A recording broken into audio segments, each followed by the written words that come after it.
আল্লাহর নবী দয়ার নবী গো আপনে নবী আমার জীবনের জীবন আপনে রহমাতুল লিল আলামিন আপনি উম্মতের জামিন আপনে হইলেন গুনাহগার উম্মতের আপনজন আল্লাহর নবী দয়ার নবী গো আপনে নবী আমার জীবনের জীবন দেখিয়া আপনার মুজিজা ভাগবতী হইলেন খাদিজা সফা দিলেন জীবন যৌবন আল্লাহর নবী মায়ার নবী গো আপনে নবী আমার জীবনের জীবন আপনে আমার জীবন সাথী অন্ধকার কবরের বাতি আপনে আমার নির্দুনিয়ার ধন আল্লাহর নবী দয়ার নবী গো আপনে নবী আমার জীবনের জীবন আলহামদুলিল্লাহ সম্মানীয়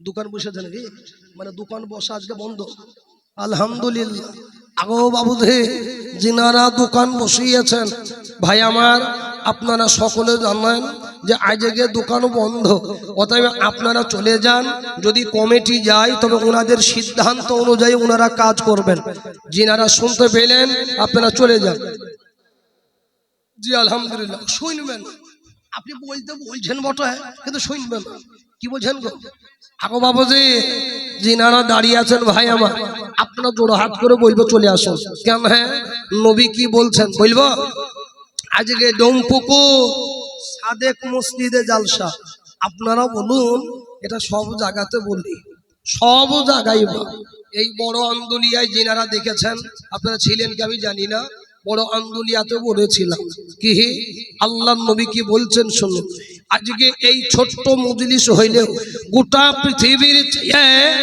আজকে এই মজলিসটা আল্লাহর কাছে নামি এবং দামি একবার জোরে বলুন সুবহানাল্লাহ নবীজি কি বলছেন অগণিত ফেরেশতা এই মজলিস চতুর্দিকে ফেরেশতারা দাঁড়িয়ে আছে তাদের ডিউটি কি তারা কি কইবে বা তাদের কাজ কি নবীজি কি বলছেন শুনুন ওগো আমার ভাইজান ওগো আব্বাজান ওগো আম্মাজান আমি আপনাদের বলি বাবা আল্লাহর নবী বিশ্ব নবী মুহাম্মদ রাসূলুল্লাহ সাল্লাল্লাহু আলাইহি ওয়াসাল্লাম আল্লাহর নবী বলেন বাবা অগণিত ফেরেশতারা আজকে মজলিসের ভিতর বাবুজি সুন্দরভাবে দাঁড়িয়ে রয়েছে দরদি ওই ফেরেশতাগুলো আমার আল্লাহ পাক জানার পরেও ওই ফেরেশতাগুলো যখন উঠে চলে যাবে আমার আল্লাহ পাক জিজ্ঞাসা করবে ফেরেশতা রে শোনো ফেরেশতারা শোনো আজকে কোথায় ডিউটি ছিল আজকে কোথায় গিয়েছিলে একবার বলো বলে মালিক গো আজকে নদিয়াতে গিয়েছিলাম আল্লাহ নদিয়া ডিস্ট্রিক্টে আল্লাহ চাপড়া থানার অন্তর্গত আল্লাহ ডোমপুকুর গ্রামে গিয়েছিলাম আরে ফেরেশতা রে তোরা একবার বল আজকে ডোমকুলের ভিতরে আজকে ডোমপুকুরের ভিতরে আজকে কি ঘটনা ঘটেছে একবার বলো বলে মালিক তোমার কিছু বান্দা বান্দি আজকে সেই জালসা মাহফিলে বসেছিল, বলে তারা কি জান্নাত দেখেছে, আমার জাহান্নাম কি দেখেছে? বলে না না না, আল্লাহ তারা জান্নাতও দেখে নাই, আল্লাহ জাহান্নামও দেখে নাই, তারা জান্নাতের আশায় বসেছিল। ওগো ফেরেশতারা শোনো, আজকে যারাই বসেছিল আমি আল্লাহ তাআলা ওই বান্দা বান্দের সব পিছনের গুনাহ ক্ষমা করে দিলাম। জোরে বলুন সুবহানাল্লাহ। আকো বাবুজি, তাহলে এসে আমাদের লস হইল না লাভ হইল গো? জোরে বলুন, লাভ হইল। শোনো বাবুজি, তাই যিনারা বসে রয়েছেন, বসলেই গুনাহ মাফ হবে, বসলেই। অতএব বাবুজি আপনারা চলে আসুন। গো ভাই আমার, আপনারা পিছনে তাকিয়ে দেখুন, সব দাঁড়িয়ে আছে আপনাদের জন্য। এই সামনে ফাঁকা, এগিয়ে আসেন তো। এই ভাই আমার এগিয়ে আসুন, এদিকে আসুন, সামনে এগিয়ে আসুন, আপনারা একটু সামনে এগিয়ে আসুন। শুনুন বাবুজি, যারা এখানে বসেছেন, যিনারা বসেছেন, যদি ইখলাসের নিয়ত থাকে, আল্লাহকে খুশি করার অর্থ, আল্লাহকে খুশি করার নিয়ত যদি থাকে, তাহলে বাবুজি আজকের মজলিস যদি কবুল হয়ে যায় তো এটাই জান্নাতের মাধ্যম হয়ে যাবে। জোরে বলুন সুবহানাল্লাহ। শুনুন একটা ঘটনা বলি আপনাদের। নাম হলো ইরান, আপনার ইরাকের বাগদাদ শহরে একজন বিখ্যাত আল্লাহর ওলি ছিলেন, হযরত রবি ইবনে সুলাইম। কেউ কেউ ইনার নাম রবি ইবনে সুলাইমানও বলেছেন। তো যাই হোক, এই রবি ইবনে সুলাইম খুব টাকাওয়ালা মানুষ ছিলেন। তো একবার কি করবেন জানেন?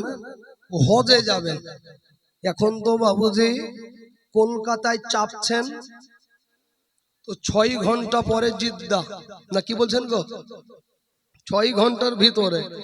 আমি যদি মনে করি, আপনি যদি মনে করেন যে একদিনের ভিতরে আরব থেকে একবার নাই 2 বার যাওয়া আসা করাও সম্ভব।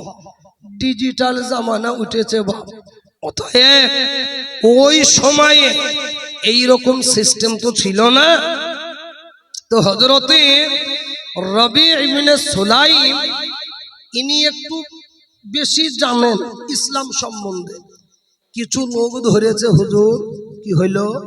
বলে আমরা হজে যাব, আপনি আমাদের লিডার হবেন, আপনাকে আমাদের সঙ্গে যেতে হবে। বলে আমি যাব? বলে হ্যাঁ আপনাকে যেতে হবে।